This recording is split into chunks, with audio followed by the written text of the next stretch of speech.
Mateus 24, verso 36. Vamos lá?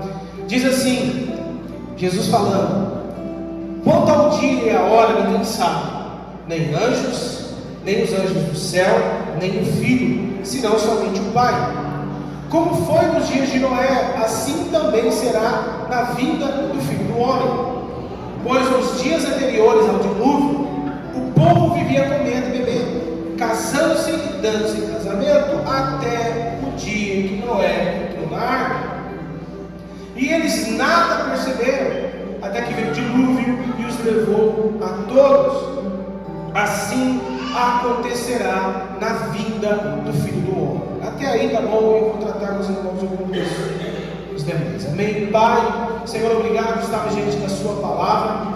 Obrigado por esse privilégio de nós, como igreja, ouvirmos o teu evangelho, essa liberdade que temos de cultuar ao Senhor, de ouvir a tua palavra, de sermos edificados, confrontados pela sua palavra. Nos ajude nessa manhã, dando-nos entendimento daquilo que o Senhor tem a falar a cada coração e a cada mente, Senhor, que nós possamos guardar a sua palavra, para que não venhamos pecar contra ti, Senhor. Nos ajude, nos fortalecendo, nos capacitando, nos direcionando e nos ajudando a discernir esses dias que estamos vivendo, até a sua volta, a estarmos vigilantes, a estarmos atentos, tomando todo cuidado, Senhor, para não ser pego de surpresa, Senhor. É o que nós oramos em nome de Jesus. Amém, igreja? Irmãos, eu falei um pouco na ceia, né?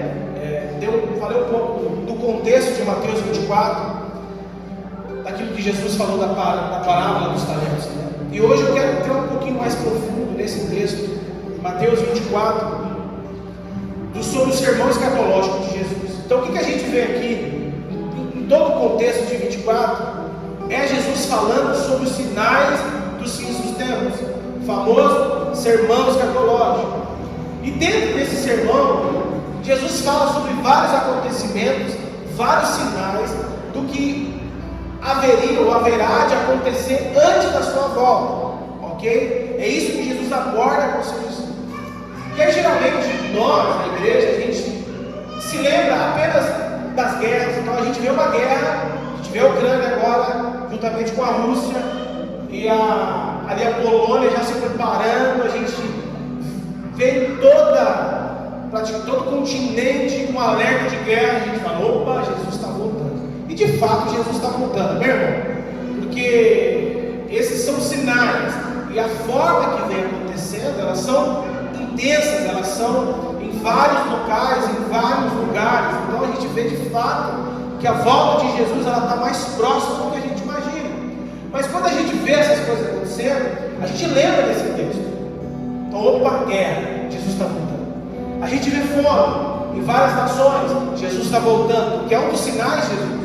A gente vê os terremotos, nós estamos presenciando agora todo tipo, em todos os lugares. A gente viu agora no Havaí, né? Esse tufão que deu, essas coisas loucuras, essas coisas difíceis de compreender, sinais na terra e no céu estão acontecendo. Então a gente faz o quê?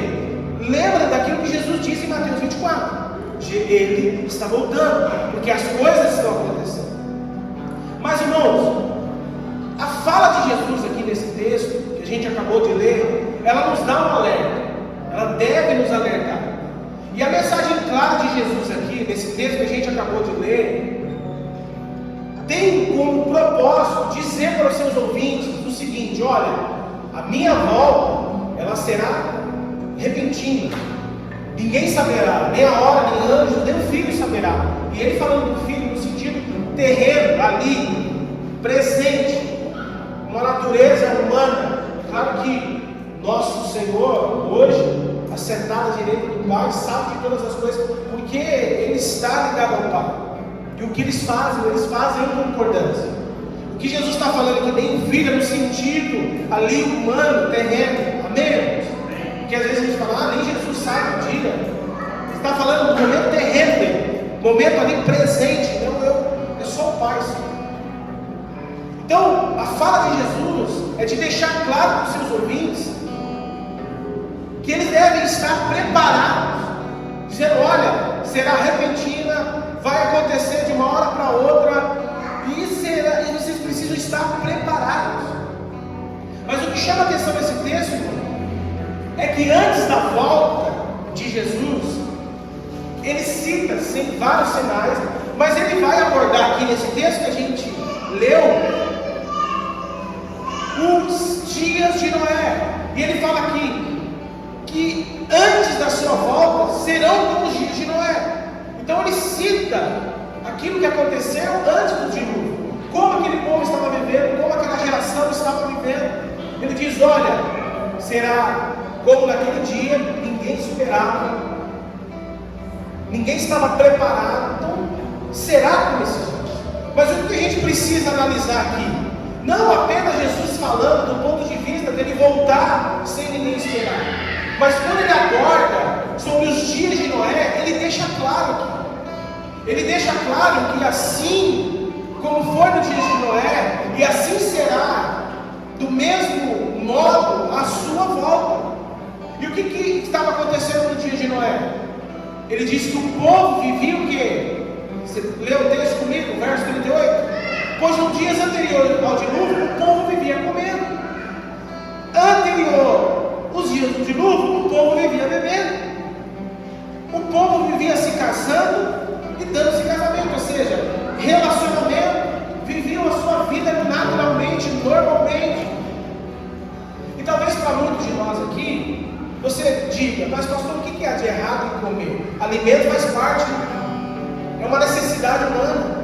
Beber depende de coisas que você bebe, a água geralmente, mas não sei, de repente você gosta de beber outras coisas. Talvez você seja um cristão maduro, que tem um entendimento, controle, o autocontrole de si, ok, mas... E o que Jesus está falando é que comida e bebida, ela faz parte da nossa necessidade. Relacionamento faz parte do nosso ciclo de vida. Quem aqui quer se casar ainda? Eu acredito que muitos de vocês.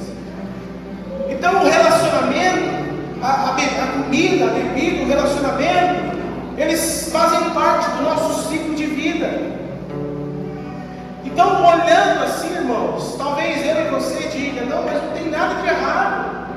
Não tem nada de errado em querer comer, em querer beber, em querer se casar, em querer se relacionar. Não há nada de errado nisso, pastor.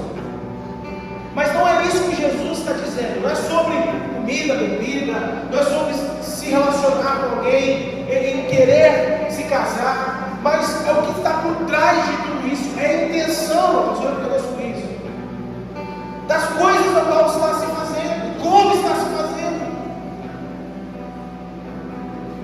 Então Jesus cita aquela geração de Noé, dando o exemplo de que era uma geração que antes do dilúvio vivia comendo, bebendo, dando-se casamento. Ou seja, viviam as suas vidas normalmente. Em outras traduções, nós vamos ver a questão, nós vamos entrar já no texto, sobre a questão daquele povo ser um povo glutão. A gente vai fazer uma ponte em Lucas 21 já, que é o mesmo contexto. Se você puder abrir o texto, já vai lá, abre comigo. Lucas 21. Porque Lucas, ele vai abordar diferente do que Mateus aborda. Lucas, praticamente, ele vai dar, Lucas 21, verso 34, ele vai dar um entendimento daquilo que Jesus disse aos seus discípulos. Lucas 21,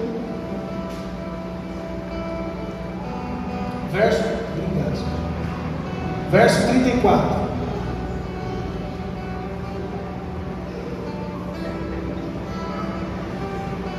Porque se a gente olha o texto que a gente leu, o que tem de errado sobre comer, beber e se relacionar?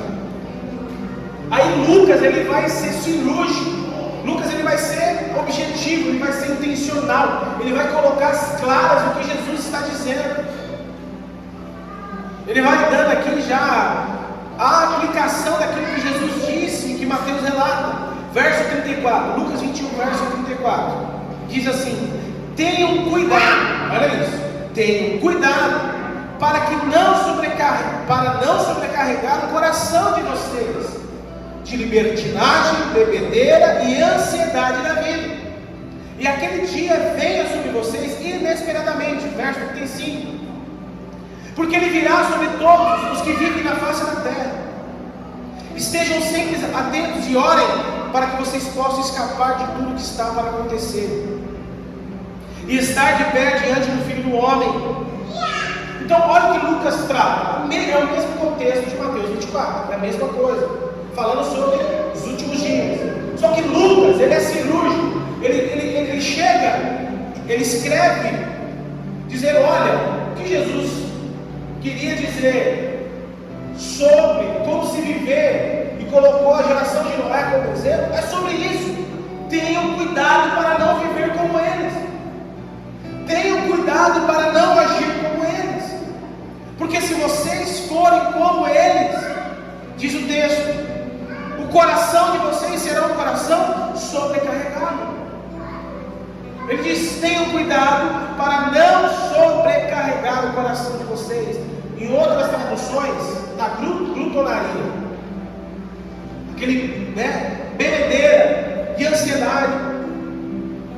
E ele está falando, olha, se vocês viverem dessa forma, se vocês tocarem a sua vida diária, vivendo dessa mesma forma, vocês podem um dia, e em breve, serem pegos de surpresa. Por isso ele diz, tenham cuidado. E é sobre isso, irmão, que eu quero tratar com vocês essa manhã. A geração de Noé, ela foi avisada, como Jesus deixou avisado para todos nós. Jesus deixou em toda a sua palavra, na Escritura, os sinais da sua volta e qual que é o posicionamento da igreja, como os cristãos devem se posicionar, como eu e você deveremos viver a nossa vida até que Ele venha. E se Ele não voltar, um dia a morte vai chegar para alguém, para todos nós. Um dia, até lá, se Jesus não voltar, nós vamos morrer, irmão. A idade chega, a doença às vezes bate. O cristão, ele pode morrer de uma enfermidade, a pandemia provou isso, que o cristão, ele não está imune das doenças, ele não está imune das coisas que acontecem. Um acidente, um prédio, um terremoto que vem sobre uma nação, e cristãos também são mortos, são afetados por isso. Então um dia a morte vem, irmão. Porque às vezes a gente tem uma mentalidade religiosa, achando que a morte não vai vir, e a gente sempre olha somente para a volta de Jesus, e a gente fala assim, não, mas quando Jesus voltar, não, irmão, a morte pode chegar para você um dia, e quando a morte vier, Jesus voltou para você, porque você prestará conta diante dele. Quando você morrer, você estará diante dele, prestando conta da tua vida, prestando conta de como você viveu a sua vida aqui na terra. Então, para aquele ao qual morreu, Jesus também voltou. Então nós não podemos viver, irmão, a nossa vida achando, apenas esperando a volta de Jesus. A morte vem, o acidente acontece, a bala perdida, porque nós não estamos imunes disso. Deus nos guarda, né, irmão? Deus nos preserva, livrai de todo mal, Senhor. É a oração do Pai Nosso, livra-nos de todo mal. Então a nossa oração diária é essa. Quando a gente sai para trabalhar, a gente ora, Senhor, me livra de todo mal, me livra do laço, me livra do dardo, me livra da seta, me livra do investimento do mal, me livra, Senhor. E Deus, irmão, é poderoso, Ele livra. Mas tem coisas que acontecem, e a gente vai questionar Deus, e a gente vai dizer para Deus, Deus, como você deixou meu filho morrer? Acontece, irmão. Fazemos parte da terra, somos da terra, mas o que a gente precisa entender é que o nosso espírito precisa estar pronto. A carne é fraca, mas o espírito está pronto. O espírito precisa estar pronto a todo momento. A nossa fé sempre alicerçada na pessoa de Cristo Jesus, pecados confessados, arrependidos, de joelhos quebrantados, e Deus não rejeita esse coração, e nós vamos viver a nossa vida. Mas Jesus, irmão, pode voltar para qualquer um de nós. Então nós temos essa mentalidade errada.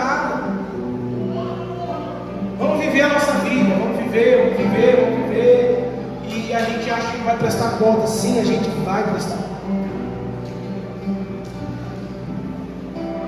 Essa semana, eu até compartilhei no grupo de intercessão, eu tive mais uma crise dentro do carro dirigindo. Uma crise forte. E a sensação de morte é horrível. É horrível. Aí estou fazendo todos os exames, todo o check-up, fiz o de sangue, fiz o de urina, vou fazer o ergométrico. Eu vou ver minha saúde, porque a gente precisa também ser prudente, cuidar da saúde. Já olhei o exame de sangue hoje, tem um monte de coisa ali lá, um monte de coisa já vermelha, tipo, lá acima. Então não adianta, irmão, a gente ser negligente.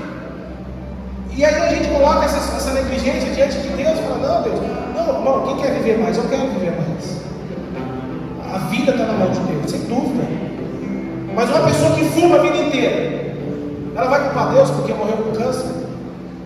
Uma pessoa que bebe a vida inteira, bebeu a vida inteira, e aí quando para de beber, tem um problema no rim, tem um problema no fígado, e aí vai culpar Deus porque bebeu a vida inteira? Não, consequência vem, a conta chega, o preço vem, amém, irmãos? Nós precisamos nos cuidar da saúde mental, cuidar da saúde emocional, amém, irmãos? Cuidar da saúde física, praticar alguma atividade. Fala, pastora, tem que praticar atividade, tem que fazer alguma coisa. A gente precisa se cuidar, amém, irmãos? Nós vamos voltar para a palavra. E esse povo vivia uma vida negligente. E, irmãos, estudiosos dizem que a arca demorou, alguns baseados na idade dos filhos, aí é uma questão de estudar. A arca demorou cerca de 50 a 60 anos para ser construída. Outros usam Gênesis 6, estava conversando com eles mais cedo, aonde Deus diz que, por causa da perversidade daquele povo, antes do dilúvio, o Espírito de Deus não estaria mais sobre eles apenas 120 anos. Baseado nisso, então Deus fala para Noé, eu vou destruir a nação, vou construir uma arca. Quando Noé termina de construir a arca, Deus manda o dilúvio. Baseado nisso, o que os estudiosos pensam? Então a arca demorou 120 anos. Não importa aqui quanto tempo a arca foi construída, o que importa é que aquela geração teve tempo. É que aquela geração não foi pega de surpresa assim, ai, Deus mandou de novo. Não, Noé avisou. Porque quando a gente está fazendo alguma coisa, sempre tem um vizinho. Aí vai o vizinho lá, o que está fazendo aí, vizinho? Negócio grande está construindo. Você vai fazer o que esse treco? Ah, Deus mandou construir, porque Deus vai mandar o dilúvio. Noé, tu é louco. Como é que vai mandar o dilúvio? A gente está na seca, não chove. Enquanto chove, parecendo São Paulo, quando chove é uma garoa. Noé, você está louco? A estrutura que você está montando, olha, essa estrutura aqui, Noé, você está maluco. Não, Deus falou para mim que era para construir. Essa é a medida. E Ele vai mandar. Então imagina, irmão, aquela construção que não era pequena, era grande, sendo vista de longe. Talvez Noé foi zombado, dizendo, Noé, tem um cara construindo, disse que é uma arca que Deus mandou mandar de novo. Aí vai os zombadores. Cara, você está louco, Deus vai mandar de novo viver, cara. Para de fazer isso aí, vamos viver a vida. Vamos curtir, porque a nossa vida aqui é passageira. A gente tem que aproveitar, não é? Pega sua esposa, vai sair, vai fazer uma, vai viajar. Não tem gente assim, irmão? Está fazendo o que na igreja? Para que ir para a igreja? Para que frequentar a igreja? Para que se envolver tanto na igreja? Tem os teólogos que dizem que a igreja é a arca de Deus. A igreja é o lugar que Deus está construindo para ser usada para salvar a humanidade. Porque é a igreja que vai ser levantada nos últimos dias, pregando o Evangelho a todas as nações, e pessoas se arrependerão. A igreja é a arca no sentido de propagar o Evangelho. Porque Deus derramará o seu Espírito sobre a igreja, e a igreja se levantará, como a arca foi levantada, para dizer para o mundo: Ele está voltando. Nós vamos ser usados por Deus, pelo Espírito de Deus poderosamente. Nós vamos dizer as nossas famílias, os nossos amigos, os nossos parentes. Ele está voltando. Talvez vão zombar de nós. Você está louco. Já vejo você na igreja há anos. Você está falando isso há anos para mim, dizendo que Jesus está voltando. Foi assim nos dias de Noé. O povo não acreditou em Noé. Talvez sua família não vai acreditar, seus filhos, seus parentes, seus amigos. Continue construindo a arca, continue sendo essa estrutura de Deus, que Deus vai usar a igreja. Demorou, Deus deu tempo para aquela geração, Deus está dando tempo para a gente, Deus está dando tempo para a nossa família, Deus está dando tempo para os nossos amigos, Deus está dando tempo para a humanidade. E o que a gente precisa fazer? Ser como Noé, pregador da justiça. 1 Pedro, no capítulo 2, verso 3, Pedro diz que Noé foi um pregador da justiça. Pedro também vai falar na sua segunda carta, no capítulo 3, verso 18 a 20, que Noé foi um pregador. Ele pregou construindo a arca, ele foi um mensageiro. Quando as pessoas chegavam lá e diziam: o que você está fazendo? Ele diz: Deus pediu para construir, que vai destruir a humanidade, e pediu para construir. E quem estiver dentro vai ser salvo. Não, você está louco. Noé pregava enquanto construía. Noé pregava o evangelho quando construía a arca. Então, irmãos, não tem diante de Deus aquela geração, não vai chegar para Deus assim, presta atenção.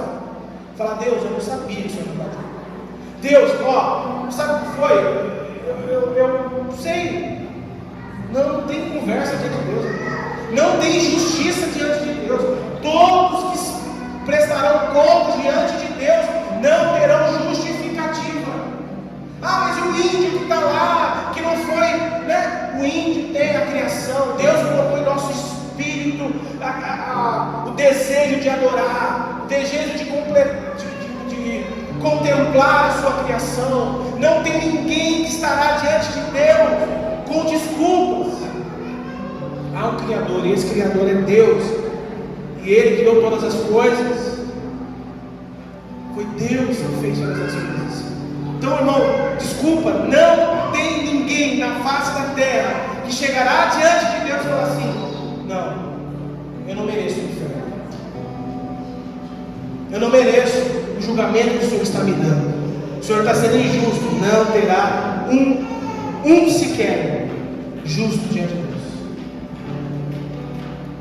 Todos nós temos a sã consciência, o entendimento que nós vamos prestar conta da nossa vida e da nossa fé. Amém?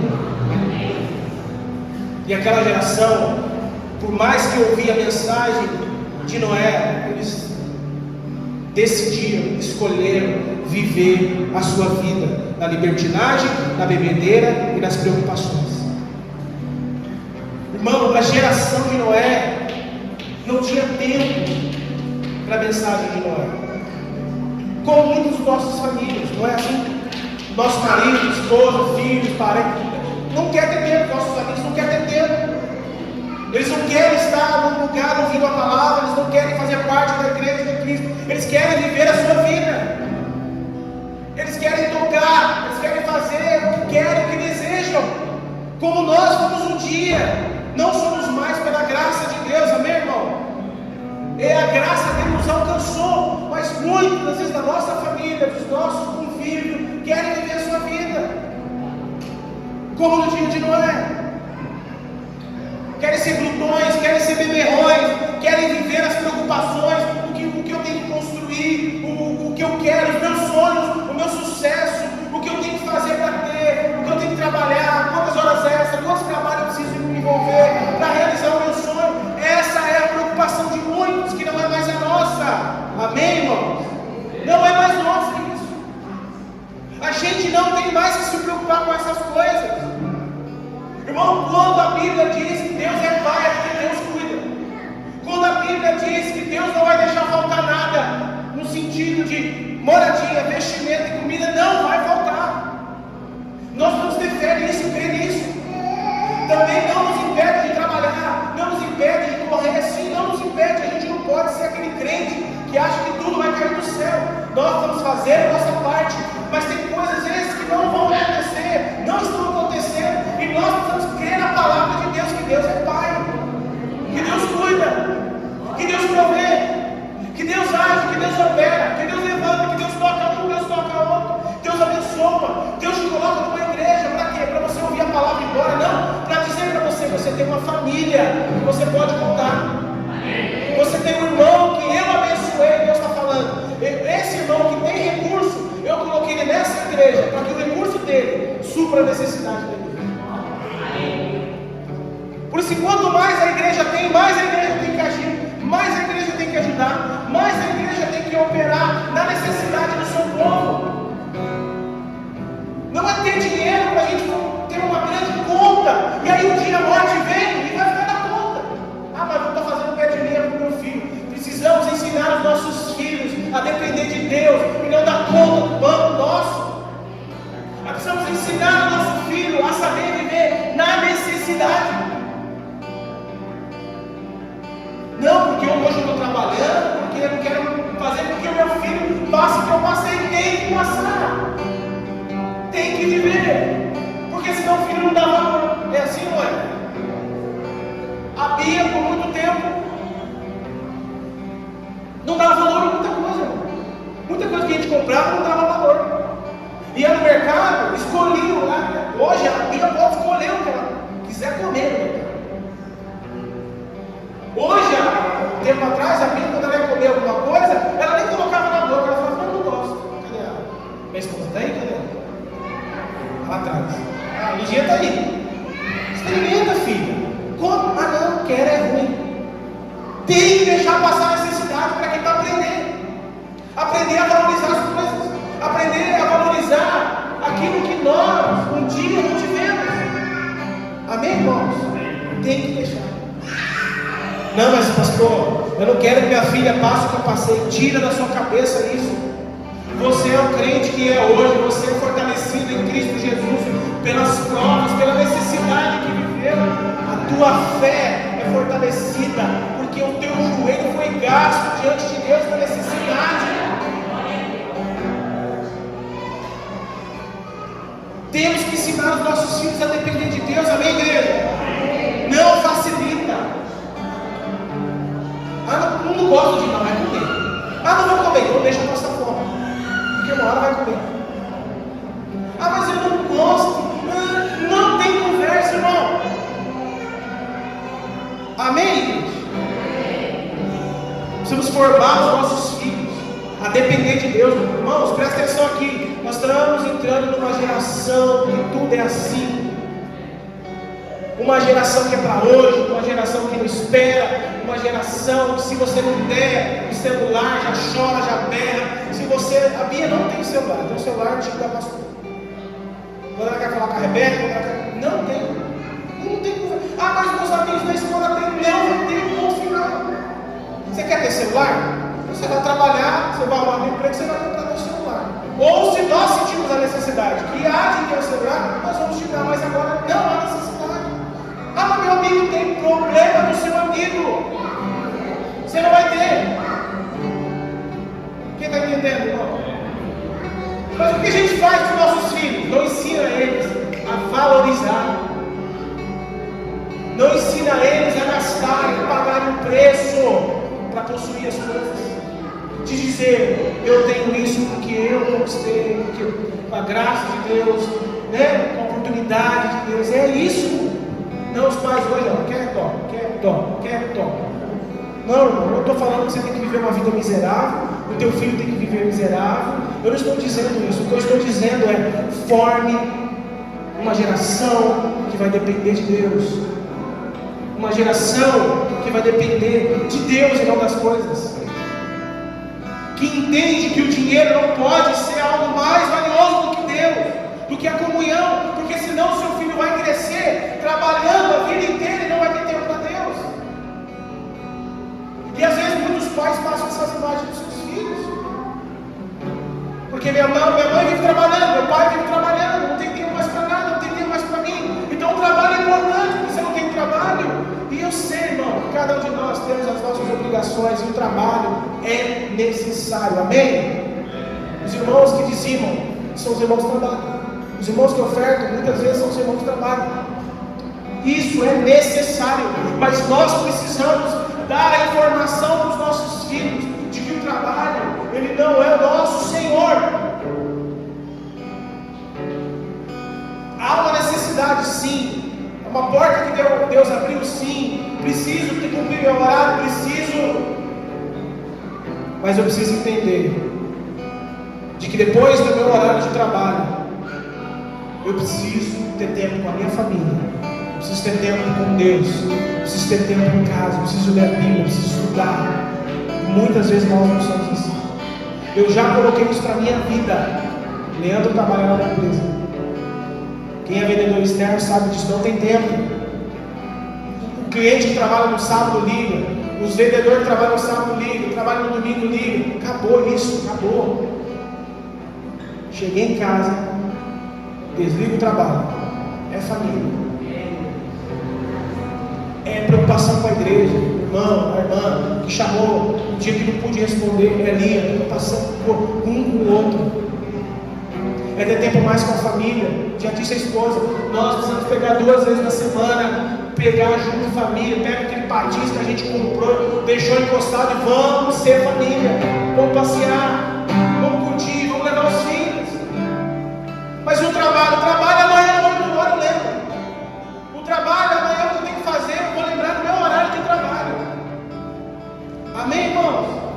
Amém.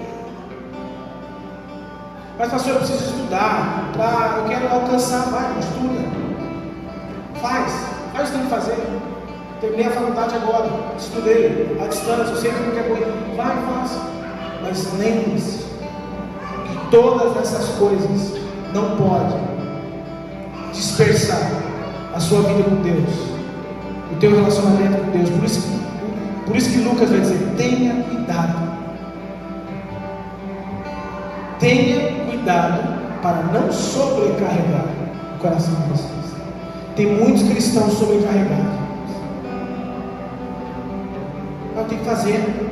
Não, eu preciso. Não, se eu não fizer. Não, eu tenho sonhos, eu tenho um objetivo.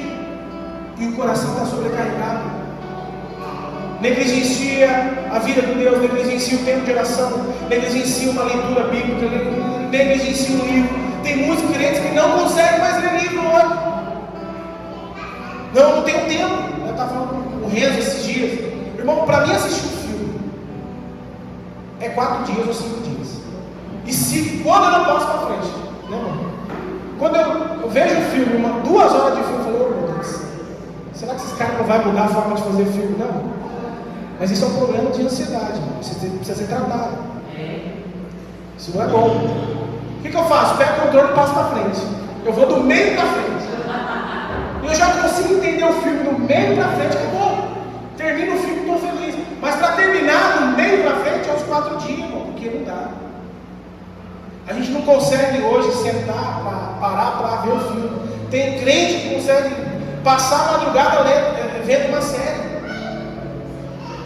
Aí pergunta para ele: quantas madrugadas ele passou lendo a Bíblia? Não passa. Porque tem a carne. O que agrada a carne a gente faz e não mede esforço. Quando é para agradar o Espírito, a luta. Por isso Paulo diz: o Espírito milita contra a carne milita contra o Espírito. Então nós precisamos, irmão, olha, presta atenção.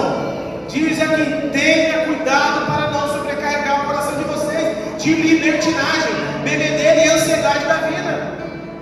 Jesus está voltando, amém? Amém, irmãos? Amor, fecha o portão lá, coloca que está voltando. Presta atenção, queridos. Cuidado, tenha cuidado para não sobrecarregar o coração de vocês. Quem está sobrecarregado aí? Cadê aquele irmão que diz assim: nossa, a vida está corrida, irmão? Tira isso da sua vida hoje, em nome de Jesus. Tira essa fala da sua vida. Ai, está corrido. Para com isso.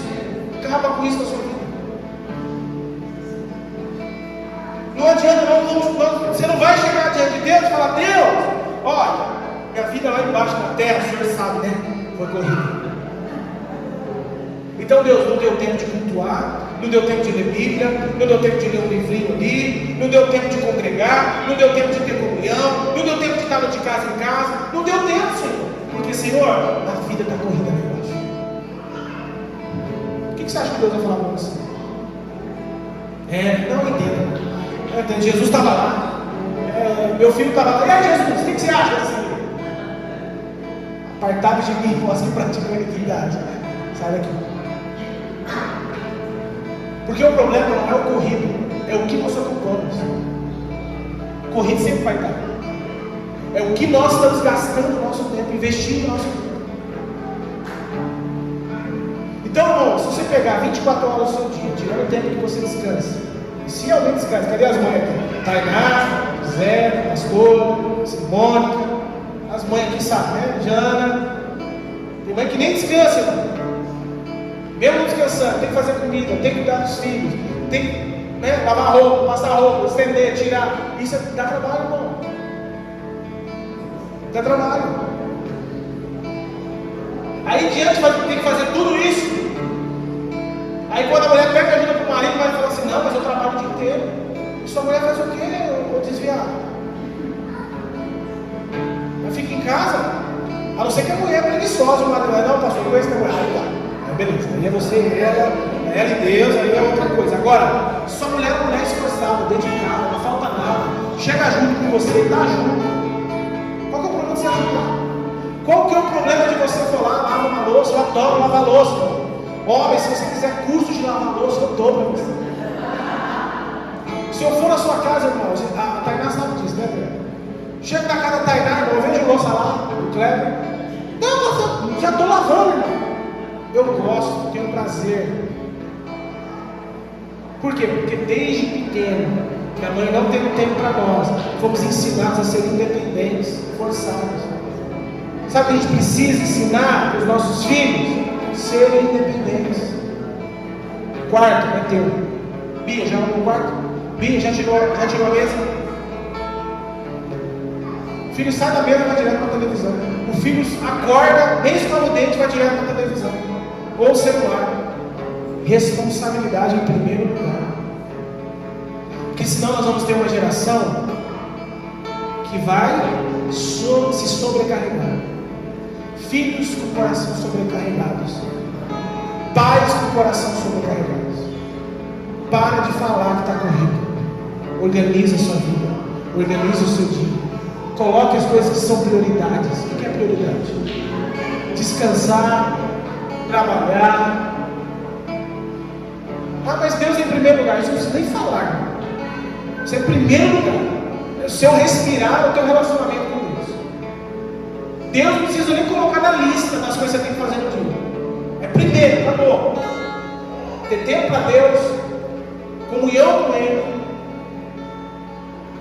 Esses dias eu vi uma live de um pastor bem conhecido, ele usando, praticamente tirando o peso dos irmãos que não tem tempo para Deus. Fizeram uma pergunta lá para ele, né? Assim, mas eu gostaria de ser como Charles Spurgeon, Jonathan Edwards, Leonardo Ravenhi, passavam horas e horas orando. Aí ele vem, irmãos, isso é religiosidade. Você querer sonhar o que eles viveram, de fato o contexto era diferente, tudo era diferente, mas nós não podemos diminuir o desejo da humanidade de buscar a Deus. Nós não podemos tirar do coração do humano dizendo: Deus entende a sua correria, Deus entende que você tem tantas coisas para fazer. Não, irmão, nós não podemos aliviar isso. Deus quer se relacionar com você, Deus quer ter comunhão com você, Ele deseja, Ele te criou para isso. Não aceite, irmão, entregar migalhas para Deus. Não aceite que o teu trabalho, que a série, o filme, seja mais prazeroso do que a comunhão com Deus, porque não é. Não sobrecarregue o seu coração como o povo dos dias de Noé. Como que eu sobrecarrego? E aqui eu vou para o final. Quando eu começo a se preocupar com as coisas, como ele diz aqui no texto: tenham cuidado para não sobrecarregar o coração de vocês de libertinagem, bebedeira e ansiedade da vida. Quais são as coisas, irmãos, que nós estamos sobrecarregando o nosso coração? Precisamos discernir. O que você pode cortar? Corta. Se é os aplicativos lá, corta. Se está roubando, você corta. Porque diante de Deus não tem desculpa. Ai, cheguei cansado do trabalho. Ô Senhor, você não entende, não entende. Deus é o Deus que restaura vigor, o Deus que dá força. Mesmo cansado, nós vamos a Ele. Diz: Senhor, estou cansado, mas eu sei que o Senhor dá força ao cansado. Traz vigor para quem não tem vigor. Dá alegria para quem não tem alegria. Eu estou aqui, Senhor, para receber essa medida do Senhor. Deus vem, me dá alegria, força e vigor. Quem está entendendo? Não sobrecarrega o vosso coração. Não deixa que nada que você esteja vivendo no seu dia a dia impeça você de ouvir a voz de Deus. Porque a arca de Deus está sendo construída. E Ele disse, Jesus, que vai voltar. Ele vai voltar. E como nós estamos vivendo? Como os dias de Noé? A gente está olhando para a guerra, para a fome. A gente está olhando para um monte de coisa que está acontecendo. E a gente está falando assim: não, eu estou vendo. Aí a pergunta que a gente tem que fazer é: ei, o que está sobrecarregando o meu coração aqui? Quais são as coisas que estão sobrecarregando? Eu tenho que parar de olhar para as coisas externas e começar a olhar para mim. Porque aquela geração se preocupou com comida, bebida e as preocupações, os sonhos, sucesso. O que aconteceu com aquela geração? Não entrou na arca, foi destruído. Que Deus, irmãos, nos dê graça de encontrar diante dessa vida assim, pauleira, corrida que a gente vive, prioridade nele e com ele. Porque ele diz no texto, ele diz: ore e vigie. Porque se você ainda olhar lá em Mateus, lá no verso 24, Jesus ele vai falar aqui: portanto vigie, porque vocês não sabem o dia que virá o Senhor. Mas entendam isso: se o dono da casa soubesse, o ladrão, ele vai falar assim: vocês não precisam estar preparados.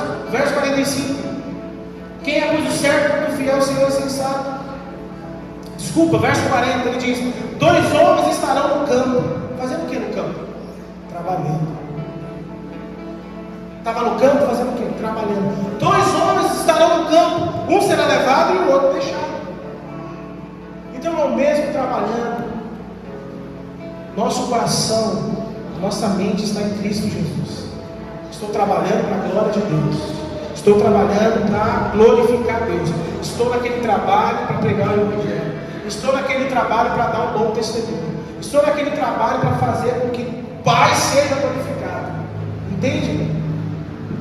Porque se nós tratarmos o trabalho somente como meio de ganhar dinheiro, não tem glória de Deus. Por isso que existem muitas pessoas investindo a sua vida apenas no trabalho. Porque o Deus dele não é Cristo. Não é o Criador, é o mamon, é o dinheiro. Porque o trabalho para ele é apenas a conta. O trabalho para nós é o lugar onde nós glorificamos o Pai. Então você está naquele trabalho, glorifique a Deus. Dê bom testemunho. Pregue o Evangelho. Talvez não falando na sua essência, mas dando uma oportunidade para as pessoas que estão à sua volta. Glorifique a Deus. Não se envolva na roda dos carnecedores. Seja sal, seja luz. Não sobrecarregue o vosso coração. O que nós vamos sair daqui hoje refletindo? No tempo que a gente tem e o tempo que a gente gasta nas coisas. Faz uma alta análise do seu dia. A gente tem falado aqui na igreja, né? Tem o pessoal da limpeza. E a gente fala aqui, agora eu falo com a igreja, toda a igreja. Se todos os irmãos colaborassem, não sobrecarregados. E se eu falo da limpeza, se eu falo do louvor, Por que o seu pastor tem que tocar bateria quando o dia está trabalhando? Porque não tem gente disponível. E quando tem, não quer aprender. Entende? Então o que a gente precisa entender? Que a nossa vida em comunidade, a nossa vida cristã, ela não deve ser pesada. Jesus diz para os religiosos, fala para o religioso: vinde a mim, vocês que estão cansados e sobrecarregados. Não é cansado da vida, não é cansado do dia a dia, porque isso vai cansar, não. Ele diz isso no contexto de religiosidade dos fariseus, que colocavam uma carga pesada sobre eles que eles não praticavam. Aí Jesus disse para aquele povo: vinde a mim, porque o meu fardo é leve e é suave. Vem. Vinde a mim, todos estão cansados e sobrecarregados. Não é da correria da vida, porque a vida vai ser corrida, mas é da religiosidade. Sabe por que tem muito pastor cansado? Porque não tem uma igreja que colabora. Sabe por que tem uma equipe de louvor cansada? E aqui eu estou colocando aqui, né, nada assertivo, nada abrindo o coração. Sabe por que tem uma equipe de louvor cansada? Porque tem uma igreja acomodada. E nós não podemos ser assim. Sabe por que a equipe de limpeza está cansada? Porque existe uma igreja que não se compadece. Não, está tudo bem. Não, irmãos, nós temos que entender. A vida está pauleira? Tá. O que eu posso fazer para que a vida do meu irmão seja uma vida mais tranquila, sem sobrecarga? Que Deus possa despertar também essa mentalidade em nós. Onde eu posso servir na igreja? Onde eu posso colaborar na igreja? Onde eu posso deixar de ser um consumista na igreja? Mas alguém que possa colaborar. Alguém que vai pagar o preço para aprender os instrumentos. Bom, o violão que eu sei tocar foi na raça, foi na graça de Deus. A bateria que eu sei, o pouco que eu sei, foi na necessidade. Você quer estar disponível para Deus? Deus vai te dar graça. Porque isso envolve a igreja. Amém, irmãos? Então seja alguém que ajude a carregar o fardo uns dos outros. Que Deus nos desperte nessa manhã e faça-nos entender que nós somos uma família. Nós somos um povo. Uma mãe em casa que cuida de todos os afazeres, chega uma hora que a tampa da panela estoura. Quem já quantos vezes? Que o marido não ajuda, o filho não ajuda, vai estourar a tampa. E assim é em todos os lugares. Que Deus levante nessa manhã servos e servas. Que Deus levante nessa manhã corações que compreendem a necessidade e a dor do outro. Que Deus levante nessa manhã uma igreja que é ativa, uma igreja que colabora, uma igreja que diminui o fardo do outro. Porque sim, a vida é uma vida corrida, as coisas estão acontecendo, trabalho, família, filhos. Senhor, nós não queremos entrar nisso. Nós não queremos entrar com o coração sobrecarregado. Nós não queremos viver a nossa vida com o coração sobrecarregado. Arranca de nós nessa manhã, Senhor, tudo aquilo que sobrecarrega.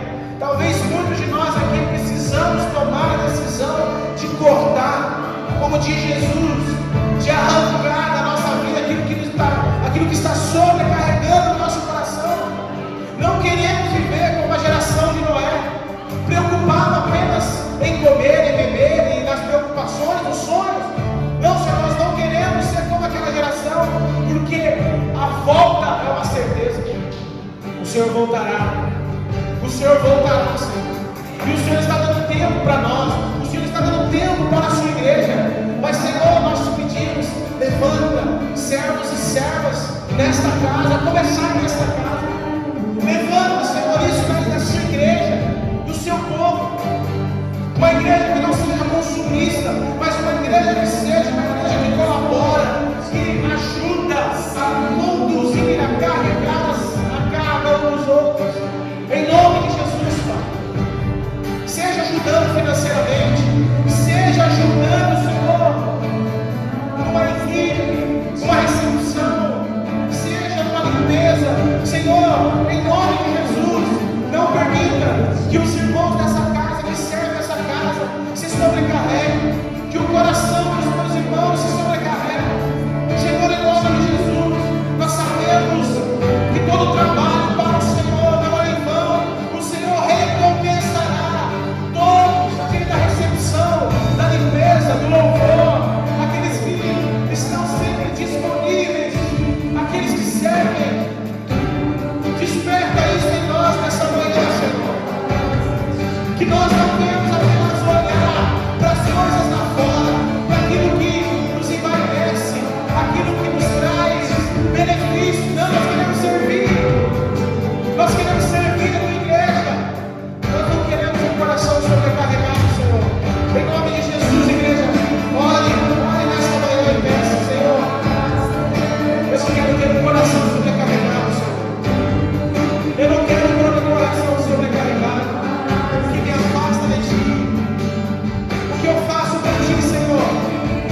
Sobrecarrega o teu coração, porque o coração sobrecarregado ele se torna um coração insensível, não percebendo que o dilúvio vem.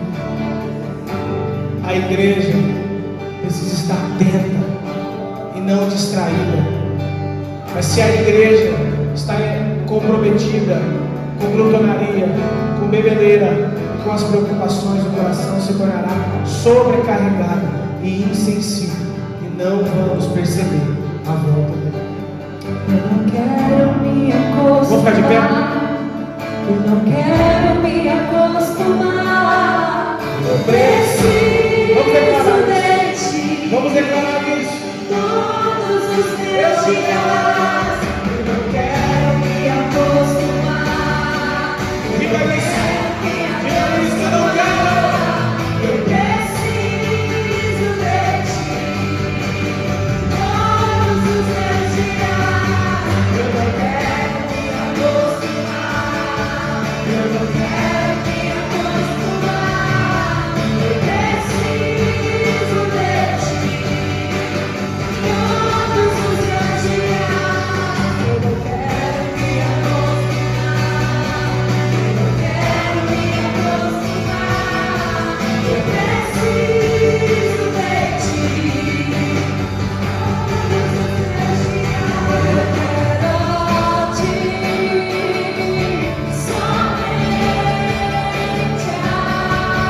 a ti.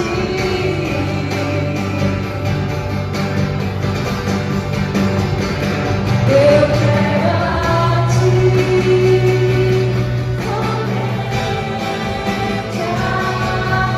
te Que seja isso, Senhor, o nosso dia, a nossa jornada. Queremos a Ti, não queremos gastar a nossa vida com as preocupações de coisas, com glutonaria, com bebedice. Que nós sejamos uma igreja vigilante, uma igreja que ajuda a não sobrecarregar a vida do outro, uma igreja que colabora, tirando, ajudando a suportar as cargas dos outros. Em nome de Jesus, nos desperta a ser vigilantes e prudentes, a viver a nossa vida para a sua glória e para o seu louvor. Não pensar apenas em sonhos, não pensar apenas em benefícios próprios, mas em pensar que em breve o Senhor voltará. Discernir os dias, faça-nos discernir esses dias, em nome de Jesus. Que o Senhor te abençoe e te guarde, que Ele resplandeça o rosto sobre ti, igreja, e que Ele te dê a paz, e que Ele te